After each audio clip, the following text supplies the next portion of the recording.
Bonsoir à toutes, bonsoir à tous. Quel plaisir, quel ravissement de vous retrouver au compte de cet autre numéro de votre émission Foot Express. Tous les dimanches, on s'installe, on vous aide à mieux comprendre la quintessence du ballon rond de la Guinée, de l'Afrique et du reste du monde dans votre émission Foot Express, l'émission de référence ici en Guinée. Tous les dimanches, on crée le plus grand stade radiophonique du pays. Merci de votre fidélité qui nous honore, votre fidélité renouvelée à nos différents programmes qui sont sans doute et sans embâche les meilleurs.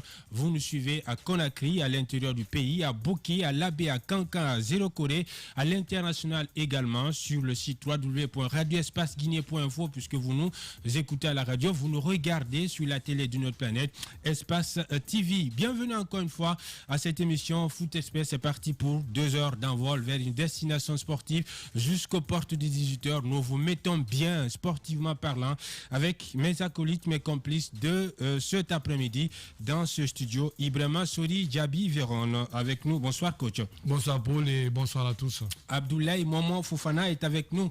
Abdoulaye Momo, bonsoir. Bonsoir Paul, bonsoir à tous. Bien, on va vous faire languir un invité exceptionnel dans la seconde partie.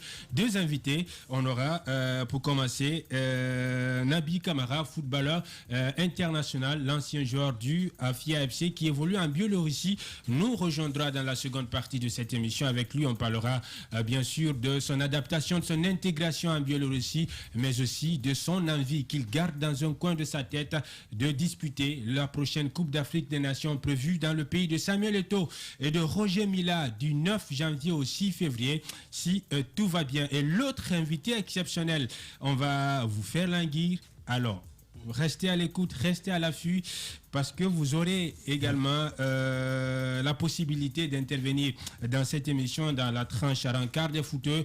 Un menu copieux vous est réservé, vous est exclusivement dédié. Cet après-midi, on va parler sans doute du Sili national de Guinée avec ce léger réaménagement du staff technique, l'arrivée en son sein de Pascal Fendouno comme entraîneur des gardiens et entraîneur des attaquants plutôt. Edgar Babarasila également, Blaise Camara et Ali Touré sont donc conduit de ce staff technique.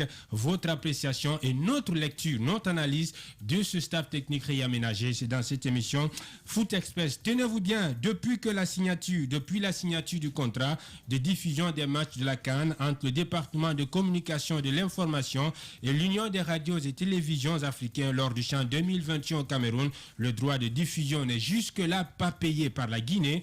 Si rien n'est fait, la Guinée risque de perdre la diffusion des matchs de la prochaine Coupe d'Afrique des Nations au Cameroun, où le Sili d'ailleurs va prendre part. L'Union des radios africaines pose comme condition à la Guinée le paiement des droits de diffusion du CHAN 2021 qui s'est déroulé au Cameroun, qui s'élève à $400,000. L'équipe locale, vous le savez, était parmi les meilleures équipes du continent et $400,000 donc comme indemnité impayée. Si rien n'est fait, nous serons tout simplement privés des matchs de la Coupe d'Afrique des Nations. On ne les entendra pas à la télé, à la radio, on ne les suivra pas non plus à la télé. Si tout va bien, Hamza Bar, journaliste sportif, sera en direct dans cette émission pour nous en dire davantage. Encore une fois, bonsoir et bonne arrivée sur Radio Espace et sur Espace TV. À la radio, Abdoura Dramé est à la réalisation. À la télé, c'est Abakar Fotesouma qui est là, accompagné de Lamine Sidibé. Merci à toutes et à tous de nous rejoindre.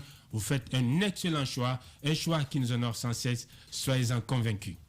Radio Espace. Foot Express.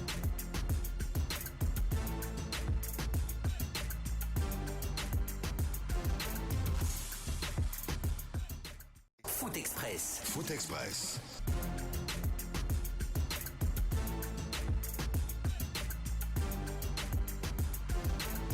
Foot Express. Foot Express.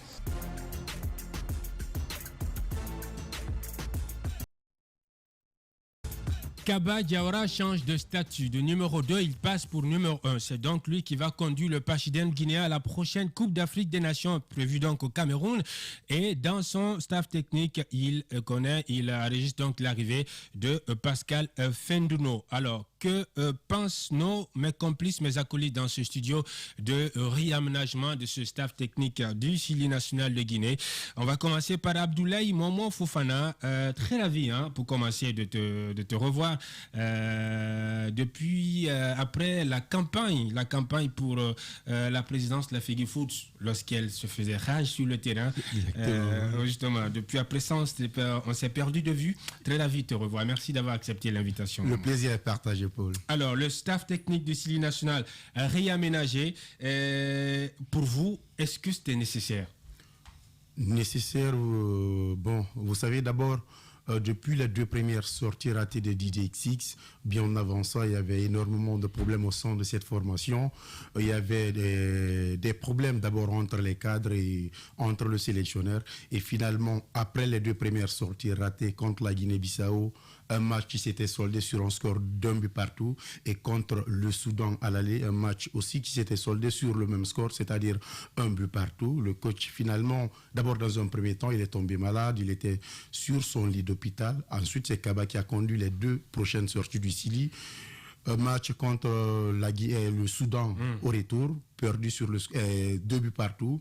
Et le 4e match, c'était contre le Maroc, un match que le Sili avait perdu sur un score de 4-1. Après, il y avait derrière la suspension du technicien français à la tête de cette équipe du Sili national de Guinée. Finalement, Kaba est resté maître de cette formation. Après, finalement, on a eu l'ancienne équipe dirigeante du football guinéen qui, dans un premier temps, a essayé de résilier le contrat de DJ6 à la tête de cette équipe du Sili national de Guinée, mais sauf que cette équipe n'a pas réussi à résilier ce contrat. Et finalement, le Conor est arrivé.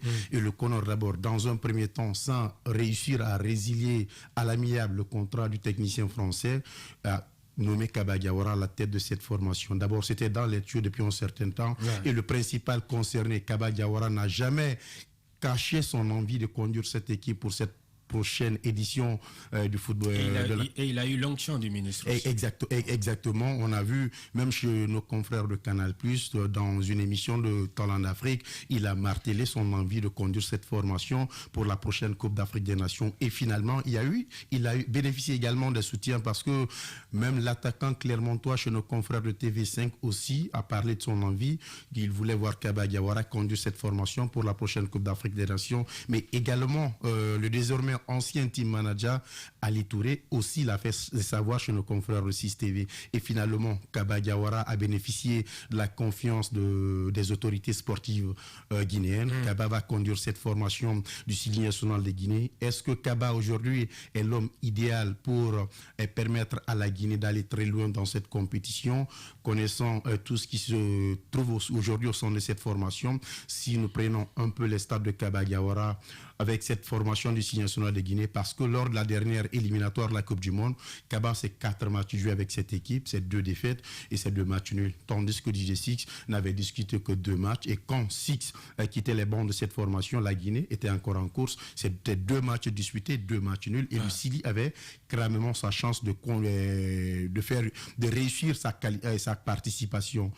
Six, il avait réussi une première partie, parce que c'était 2 objectifs: qualifier la Guinée pour la Coupe d'Afrique des Nations et qualifier la Guinée pour la Coupe du Monde. Il a réussi un pan de ses objectifs. Exactement. L'autre paire de manches, il n'a pas réussi. Et il n'a pas non plus perdu. Il n'a pas non plus perdu. Oui. Par la suite, il a été suspendu. Dans un premier temps, Kaba Diawara va donc conduire l'équipe à la prochaine Coupe d'Afrique des Nations. Le staff technique a été réaménagé. Alors,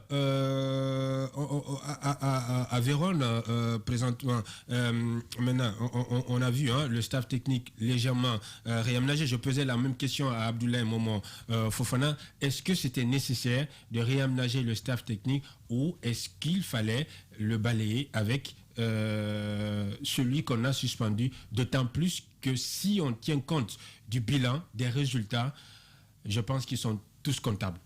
Oui, en fonction des résultats, c'était normal de balayer ce staff technique, mais sauf qu'il y a eu peut-être, chacun a eu ses appréciations. Moi, je suis de ceux qui pensent que tout ce qui appartenait à ce staff sont comptables de ce résultat. Et il fallait peut-être voir autrement, mais comme je n'étais pas le décideur, ou je ne fais pas partie des décideurs, ça a été décidé autrement. Mais ce qu'il faut comprendre, certes, on parle des entraîneurs, on parle aussi, là où on ne touche pas trop, c'est au niveau des moyens. Parce que quand on parle des grands entraîneurs aujourd'hui, il faut mettre assez de moyens. Et le ministère, ces derniers temps, on a vu qu'il y a eu un communiqué conjoint des différents départements ministériels par rapport à la prise en charge du staff technique du CILI. Donc à ce niveau, on ne pouvait pas réaménager, on ne pouvait pas aller au-delà de 30 000 $.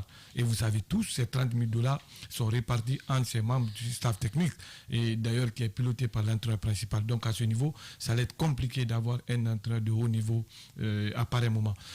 Bon, certainement, ils se sont dit que Kaba pourrait se servir peut-être des erreurs de son prédécesseur pour pouvoir nous envoyer un peu plus loin dans la compétition, ou dans l'autre partie de la tête, on pense que ce n'était pas nécessaire de financer assez d'argent par rapport à un entraîneur qui va venir et sans résultat, qu'il faut faire avec et pouvoir se préparer autrement. Mais pour moi... préciser qu'il est là pour 3 mois. Oui, exactement. Bon, 2 mois directement, on peut aller à 3 mois si tout se passe très bien. Ouais. C'est pour vous dire que ce soit Kaba, que ce soit les décideurs, chacun a eu quand même assez de courage. Par exemple, Kaba, à sa place, moi je ne me lancerai pas dans un tel contrat, puisque difficilement, quand on part dans une compétition comme la Coupe d'Afrique des Nations, il est très difficile pour un sélectionneur. Mais il ne peut qu'assumer, parce que lui-même, il a exprimé son envie. Oui, exprimer son avis, mais il doit y avoir des conditions. Mais tu ne peux pas le faire comme tu l'as dit. D'ailleurs, si c'est toi qui veux venir, si on est parti te chercher, tu peux avoir assez de conditions. Là, il a forcé la réaction des autorités. Oui, mais si c'est toi-même qui demande, la réaction. Si c'est toi-même qui demande, parfois... C'est lui qui a demandé. Oui, c'est ce que je dis. Ouais. Parfois, peut-être on ne te prend même pas en considération. Ouais. Donc, c'est ce qui s'est passé. Et il pense, moi j'ai suivi une de ses interviews où il disait qu'il pense que c'est possible de faire le résultat lors de cette CAN et pourquoi pas continuer l'aventure. C'est pour dire qu'il veut continuer, il a envie de rester à la tête du CILI, chose qui peut être en toi, qui peut le galvaniser, qui peut lui donner assez de courage pour pouvoir quand même pousser l'équipe. Mais pour moi, ça restera compliqué et difficile parce qu'on a vu après Didier Six, c'était quand même les mêmes choix, c'était les mêmes joueurs qui venaient et c'était les mêmes envies sur le terrain avec assez de difficultés pour pouvoir nous donner du vrai jeu.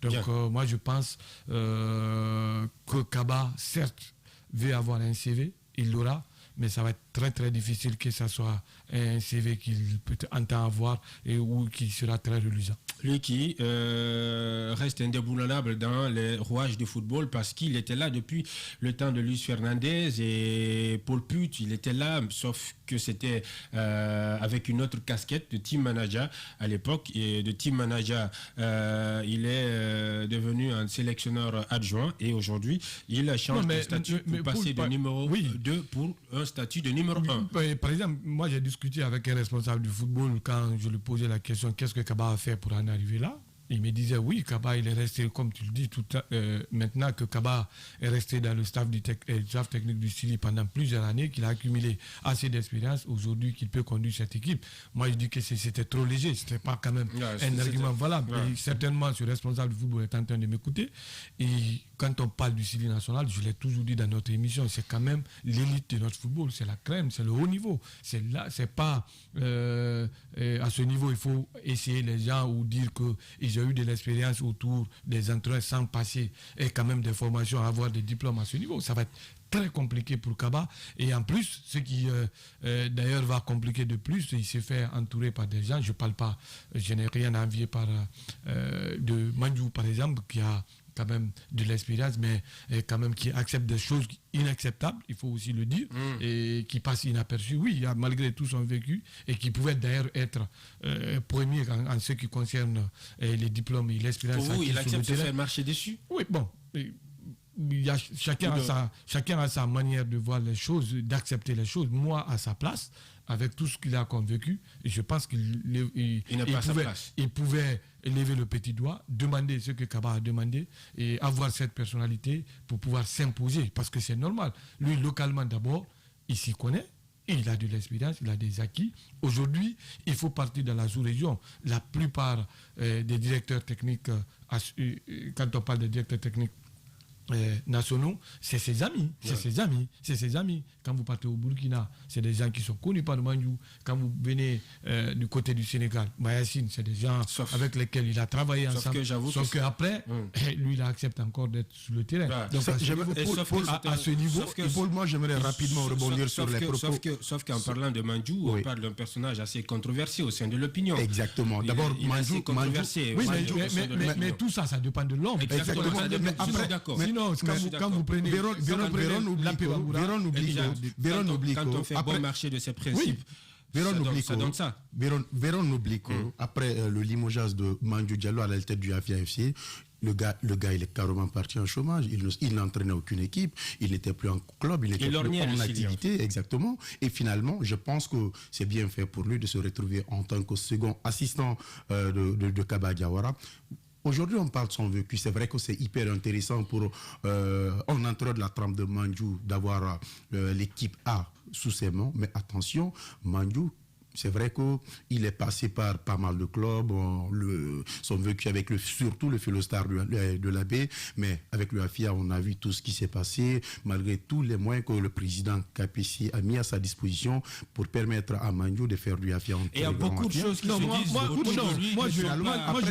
Après son limogeage, il est carrément parti en chômage. Non, moi je parle d'entraîneur aucune équipe, donc c'était risqué de prendre un entraîneur comme ça qui n'était plus en activité pour le confier une équipe nationale. Moi je parle même pas de ce. Je ne vais pas dans ce sens. Je n'analyse pas dans ce sens-là. Un entraîneur qui a un vécu, mais qui était au chômage, quand même, il a un vécu. Et un entraîneur qui n'a pas de vécu, un sélectionneur qui n'a jamais entraîné et qui vient à la tête, quand même, quand vous prenez, quand vous faites une comparaison entre Kaba Diawara et Mandjou Diallo, il n'y a pas match.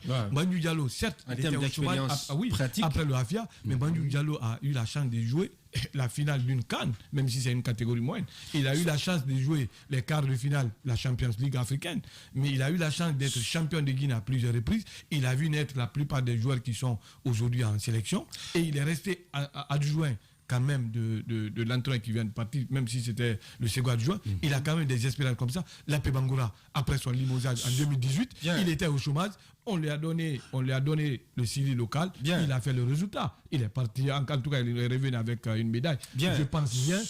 Moi, je parle pas peut-être de la personnalité de l'homme et tout ce qui s'est dit autour, mais je parle. Et ce qui s'est dit autour, oui, ce qui a pesé peut-être dans la balance. Voilà. Mais en termes de vécu, quand vous demandez les CV, parce que là, il n'y a pas match. Il traîne beaucoup de casseroles. Exactement. Il est assez controversé au sein de l'opinion sportive et beaucoup de choses se disent le concernant qui ne sont vraiment pas jolies à entendre. Alors, en parlant du staff technique du Chili national de Guinée, on note l'arrivée en son sein de Pascal Fendunon. L'autre question que moi je vais me poser, je ne vais pas circonscrire ou disons faire un focus sur une personne donnée, mais sur le choix des hommes qui composent le staff technique. Est-ce que c'est un staff technique qui est l'apanage de Kaba Diawara ou est-ce que c'est un staff technique prêt à porter, proposé par le CONOR et le département en charge des sports? Parce que ces derniers temps, les staffs techniques qui ont toujours conduit le Chili national ont été différemment constitués. Le sélectionneur propose un certain nombre de personnes. Vous avez ou le ministère ou la fédération qui propose un certain nombre de personnes et ça détermine forcément la qualité du travail qui est abattu par l'ensemble de l'équipe. Parce que le coach, il aime à le dire, il y a deux équipes dans ce grand ensemble, dans ce grand corps malade. Il y a l'équipe composée des joueurs, il y a l'équipe également du staff technique. Mais si le staff technique lui-même ne siffle pas dans la même trompette ou ne siffle pas dans la même trompette, eh bien, il y a des soucis à se faire. Hein. Entièrement d'accord avec vous, Paul Fatia Tunkara. C'est par le passé, on a remarqué ces faits au sein de cette formation du Chili national de Guinée, mais tout ce que je sais, en ce qui concerne ce nouveau staff du Chili national de Guinée, je pense bien que Kaba Diawara a eu son mot à dire, parce que c'est l'homme des sources bien introduites, que ce soit Mandjou ou Kemoko Kamara qui a gardé son poste d'entraîneur des gardiens, on ne voulait pas de ces deux-là. Il a fallu que Kaba intervienne pour demander de garder ces deux-là. Et c'est même lui, Kaba Diawara, Diawara, qui a proposé les services de Pascal Faenduro, parce que depuis son retour, il avait discuté avec Pascal Faenduro pour sa venue au sein de cette formation, en tout cas pour l'aider à galvaniser la ligne offensive de cette équipe du Signe national de Guinée, ce qui fut accepté par l'ancien capitaine du Signe national de Guinée. Et également, finalement, le ministère a entériné cette décision, ce qui fait que Kissi Faenduro se retrouvera dans le staff technique du Signe national de Guinée. Je pense que pour une première, un sélectionneur a eu bel et bien son mot à dire. Tout de suite, tu l'as rappelé, il y a des propositions du sélectionneur, il y a des propositions du ministère, mais également la FEDE. Mais cette fois-ci, je pense bien que si l'homme est source bien introduite, que c'est Kaba Diawara qui a bel et bien fait ces propositions. Bien. On a du mal à avoir Hamzaba, il est journaliste sportif. Pour revenir de ces arriérés impayés des droits d'image que la Guinée doit à l'Union des radios et télévisions, des droits contractés donc pendant le championnat d'Afrique des Nations qui s'est joué du côté donc du Cameroun, à l'issue duquel le Sili a terminé sur le podium avec cette médaille à la couleur de bonbon chocolat. Le Sili national de Guinée qui se prépare également pour la prochaine messe continentale prévue au Cameroun pour la deuxième fois dans le pays de Samuel Eto'o. Le Cameroun qui est très jaloux de son histoire, très jaloux de son palmarès et qui jure sur tous les dieux, sur tous les toits d'honorer, d'accueillir l'Afrique en miniature sur son territoire après l'édition de 1972. Et en parlant de ces droits TV, il faut préciser que la Côte d'Ivoire va payer 1,443 milliards de francs CFA pour diffuser les matchs de la Coupe d'Afrique des Nations.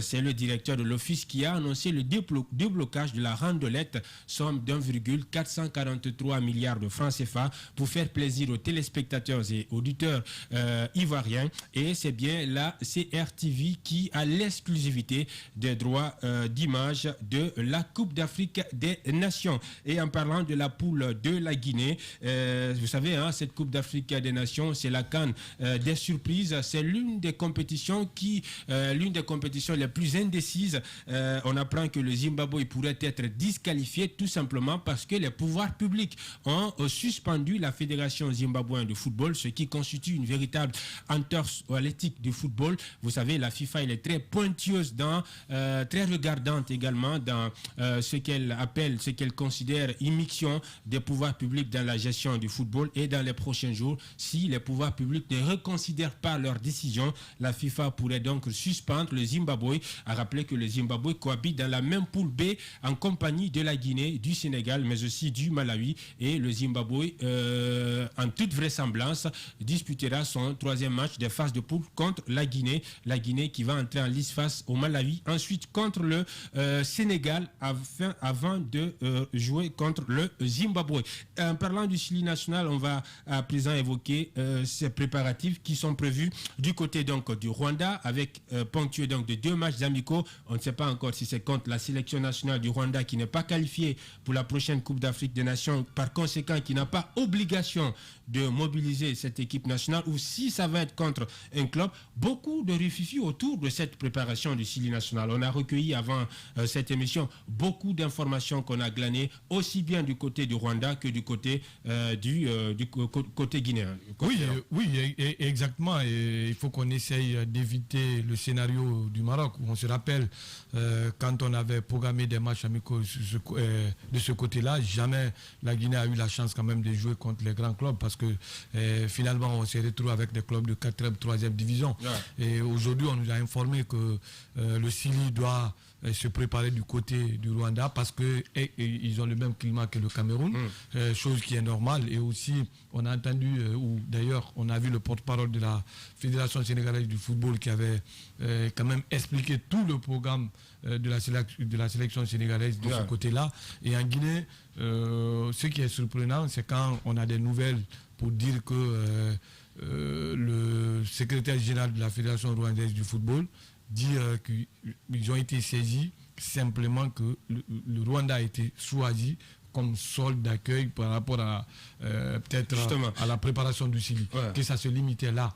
Et au contraire, Et nous, on a reçu cette information, il fallait quand même l'équilibrer. Il fallait voir est-ce que ça se passe comme ça. On est rentré en contact avec les responsables du football guinéen et qui ont dit le contraire. D'ailleurs, le secrétaire général de la Fédération guinéenne de football s'est beaucoup attelé parce qu'il dit avoir envoyé des courriers de ce côté qui ont été ratifiés et qui permet à l'agent du match de saisir la FIFA et la CAF pour pouvoir quand même jouer ces 2 matchs amicaux. Et quand le secrétaire général dit qu'ils n'ont pas été saisis officiellement, et il était tout nu, il n'était pas quand même d'avis, il n'était pas d'accord par rapport à cette proposition.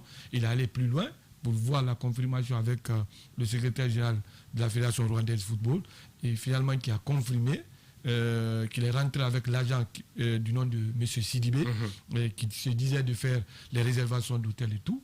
Et le secrétaire général du côté, le secrétaire général guinéen disait que ce n'était pas de son ressort, c'est de proposer à la fédération, et la fédération à son tour de saisir le ministère des Sports qui va donner l'avis sur la chose, si ça doit être fait ou pas. Donc je pense qu'on doit faire beaucoup attention sur des spéculations, parce que quand vous n'avez pas la véracité des choses, vouloir l'exposer tout de suite, ça devient très compliqué. Et, en tout cas, moi je crois aux propos du secrétaire général de la Fédération guinéenne de football, parce qu'on ne peut pas communiquer sur des situations comme ça si vous n'avez pas si vous n'êtes pas rentré en contact avec les autorités sportives de ce pays. Et même si il est allé plus loin. Et même si ça arrivait, surtout qu'il a rentré en contact avec le secrétaire général de la Fédération. Il est allé plus loin, nous mettre en conférence avec le secrétaire général qui disait à un moment que lui, il a pensé, ça veut dire, où il y a eu le courrier, vous ne pouvez pas dire. Il a manqué d'attention. Exactement. Il a manqué d'attention. Et aujourd'hui, s'ils veulent changer autre chose, certainement c'est le bon moment d'informer la Guinée. Exact. Mais jusqu'à date, jusqu'à 5 minutes de cette émission. Et c'est bien qu'on ait évoqué ça, parce que les deux ont échangé. Et à supposer par exemple que... c'est nous d'ailleurs qui avons informé le secrétaire général de la Fédération guinéenne de football, qui n'était pas du tout au courant. Et tout de suite, il a pris son téléphone pour entrer en contact avec son homologue du Rwanda. Et nous, on était... En tout cas, c'est chose normale pour nous quand on a des informations d'aller quand même à la source, pour pouvoir voir comment ça se passe. Et je pense bien, et ces rumeurs-là avaient pris chemin un peu dans la cité. Ça se disait que Kaba, tout ce qu'il disait sur le canal n'était pas vrai. Et je me suis dit que c'était pas possible. Il ne pouvait pas quand même se permettre de parler d'une préparation, en tout cas du Chili, à quelques heures, je dis bien à quelques jours, d'une grande compétition comme la Coupe d'Afrique des Nations. C'était pas quand même normal. Je pense bien, le secrétaire général de la Fédération nous disait, si on a besoin quand même des copies, par rapport aux courriers qui sont partis, il pouvait quand même nous mettre ces copies-là à notre disposition pour dire ce qui a été dit est vrai. Bien, la Guinée va mettre le voile sur le Rwanda pour se préparer. L'autre question, c'est contre qui? C'est la grosse question. Tout de suite, Djabi Véron vient de le rappeler, les échanges qu'il y a eu entre les deux secrétaires généraux. Dans un premier temps, le secrétaire général de la Fédération rwandaise de football qui nie avoir eu un accord avec la Guinée pour jouer des matchs amicaux contre l'équipe nationale rwandaise, sachant que cette équipe n'est même pas qualifiée pour la prochaine Coupe d'Afrique des Nations. D'abord, moi, c'est la grosse interrogation. Pourquoi jouer un match test à l'approche d'une compétition aussi importante comme la Coupe d'Afrique des Nations contre un pays qui n'est pas qualifié? Je pense qu'on avait besoin de se mesurer à des pays qui sont qualifiés pour permettre à la Guinée de rehausser son niveau ou de juger le niveau de chaque joueur, parce qu'aujourd'hui il y a énormément de promotion de cette formation. Est-ce que Kaba Diawara a son 11 type? La dernière fois, moi je l'ai eu en interview, il a parlé des surprises qui viendront renforcer les rangs de cette formation du Chili national. Mais on ne veut pas de renfort renforcé. Exactement. Exactement, Paul Fatia. On veut de véritables renforts. Donc encore une fois, on va suivre le dossier, parce que le secrétaire général de la Fédération guinéenne de football, lui, il a insisté là-dessus pour dire que le dossier est au niveau de la FIFA. 2 matchs amicaux sont prévus entre Guinéens et Rwandais, c'est du côté du Rwanda. Donc je pense qu'en ce qui concerne le choix du Rwanda, c'est un très bon choix. Un pays qui est très proche du Cameroun, ça pourra permettre aux garçons de bien s'acclimater avant de prendre part à cette compétition. Guinéens et Sénégalais, quand ils s'affrontent, ça donne lieu à de belles empoignades entre des voisins directs, et ça fait office à un derby au passé assez bien fourni, aux enjeux multiples. La Guinée et le Sénégal qui ont beaucoup de points communs à l'orée de cette Coupe d'Afrique des Nations. Ils vont tous se préparer au Rwanda. Ils vont jouer contre ne sais pas si c'est une équipe ou les mêmes équipes ou les mêmes clubs rwandais, ils seront internés dans le même hôtel à Bafoussam du côté donc du Cameroun. Et l'autre point commun, ils auront le même terrain d'entraînement et ils évoluent dans la même... Mais Paul, selon le communiqué de la Fédération guinéenne de football, la Guinée va jouer contre l'équipe nationale rwandaise, pas en club. Hein. Bien, on attend bien de voir. Et on ne serait pas surpris parce qu'on a joué contre un club de 3e division du côté donc du Maroc. On va aller sur le terrain où nous attend Hamza Ba. Il est journaliste. Hamza, bonsoir. Paul Fatia, bonsoir et bonsoir à tous les invités. Bien, très ravi de te recevoir dans cette émission Foot Express. Vous nous annonciez il y a quelques jours que la Guinée pourrait être sévrée des droits d'image si toutefois les arriérés impayés, les arriérés n'étaient pas payés à l'Union des radios, télévisions et radio-télévision africaines, n'étaient pas payés par la Guinée. Alors, où on en est? Est-ce que les choses ont évolué du côté département de la communication et de l'information ou est-ce que c'est toujours le statu quo? Oui, Paul Fatia, merci de me donner la parole dans cette émission sportive à très grande écoute. Pour un petit rappel, tenez-vous bien que c'est le président sénégalais Macky Sall qui avait plaidé auprès de la Confédération africaine de football concernant les droits de télévision africaine et depuis lors, c'est l'Union des radios et télévisions africaines qui gère les droits de diffusion à la CAF. Et en 2019, pour le camp du Chan, le droit était fixé à quelque chose de $600,000. Lorsque la facture a été déposée sur la table de l'ancien président Alpha Condé, il s'est énervé pour dire que c'est un montant, c'est trop, $600,000 pour les droits de diffusion, de négociation en négociation entre le département de la communication et de l'information sous l'ère du ministre Amara Sompari. La facture a été revue à la baisse. C'était un montant de plus de $400,000. Mais tenez-vous bien, de la CAN janvier 2019, jusqu'en début de semaine, ce montant n'était pas payé. Et l'Union des radios et télévisions libres et télévisions africaines ont posé comme condition de diffusion de la prochaine Coupe d'Afrique des Nations à notre pays, le paiement d'abord de l'arriéré.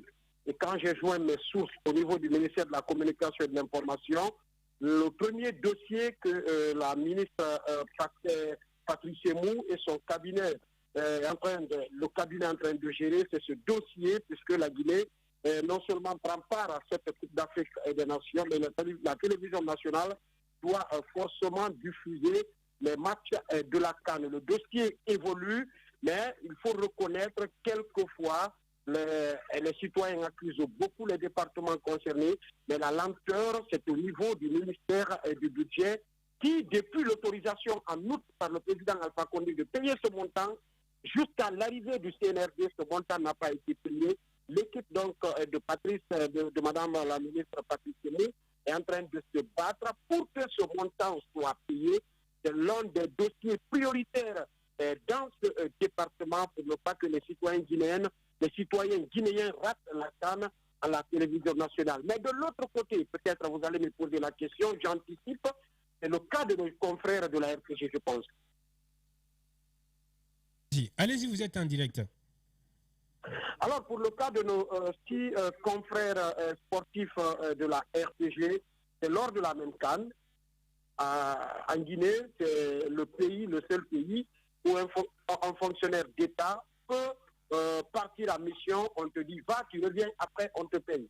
Lors de cette CAN pour les équipes nationales à prime, notre pays, le ministère de la Communication a dépêché sous journalistes sportifs et techniciens pour couvrir cette compétition. Au départ, ils ont reçu chacun d'entre eux un montant de $1,000, pardon, parce que les primes se payent en dollars dans notre pays. Et depuis lors, vous-même, vous savez, ils sont partis jusqu'en demi-finale, donc le séjour était long. Il fallait aussi payer la deuxième partie de leur prime. Et les autorités d'alors ont demandé, selon mes informations, aux journalistes de se débrouiller auprès de leurs connaissances. S'il faut s'endetter pour régler le cas, arriver, ils vont mettre dans le circuit et les journalistes, les confrères vont recevoir le reste du montant.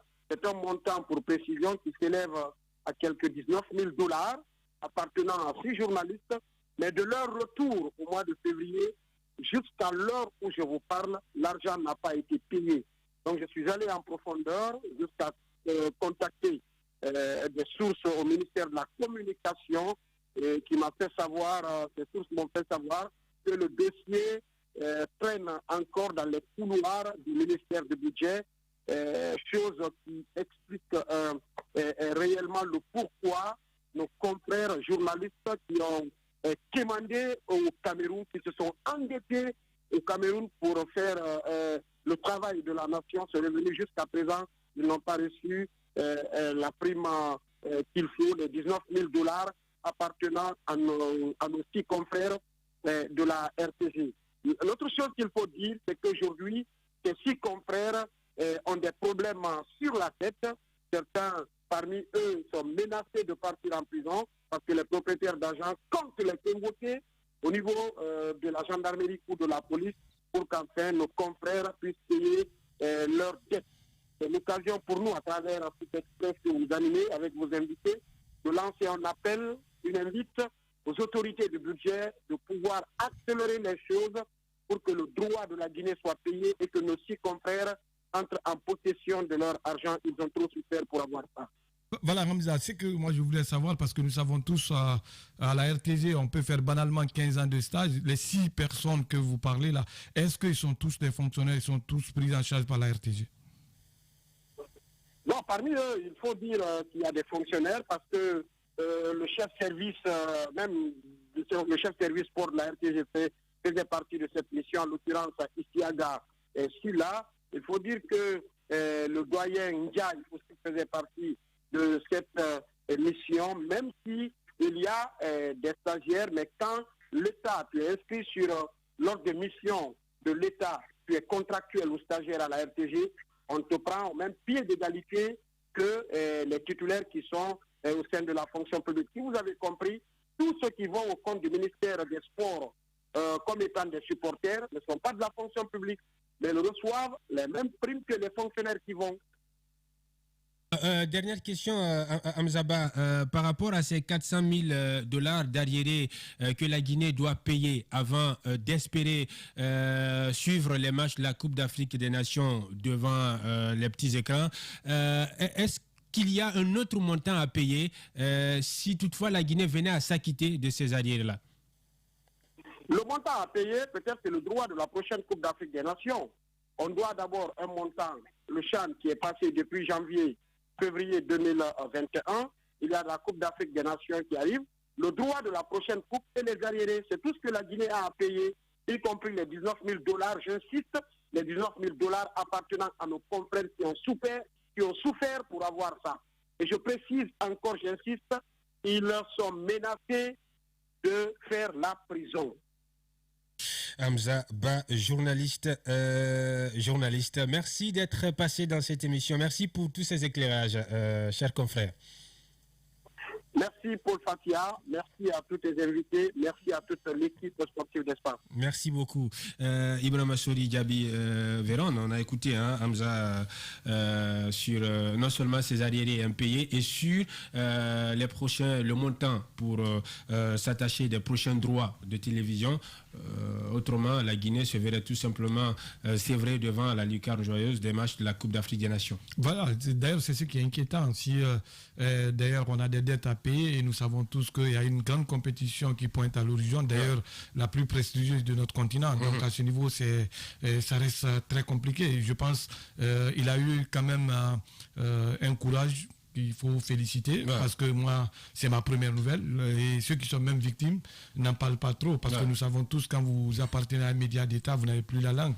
À un moment, vous ne pouvez pas faire certaines dénonciations, vous avez besoin quand même d'une solidarité professionnelle pour pouvoir gérer certaines choses. Je pense bien que c'est inadmissible qu'on parle pour une mission qu'on n'a pas quand même ces indemnités. Nous savons tous que quand il s'agit des missions d'État, on nous a habitués à parler de quelque chose de 2 000 $. Si ce n'est pas payé, et c'est compliqué pour pouvoir accomplir bien sa mission. Et ça se comprend. Quand les gens de la RTG sont en difficulté de l'autre côté, nous savons tous pourquoi ils sont en difficulté, parce que qui parle du déplacement, parle du voyage, parle forcément des moyens. Bien, donc vivement au département du budget de décaisser, de traîner le plus vite que possible ce dossier, les deux dossiers, César Réré et celui également de nos confrères. Dans la seconde partie, on parlera de Mamadi Kaba Dieng. Il sera avec nous dans ce studio dans la rubrique Les vérités de Dieng. Et on aura également Nabi Camara, policier international guinéen. Ne touchez pas à vos tunings. Nous, on s'attrape juste dans la seconde partie après cette courte pause. Foot Express. Dans la vie, il suffit parfois d'apprécier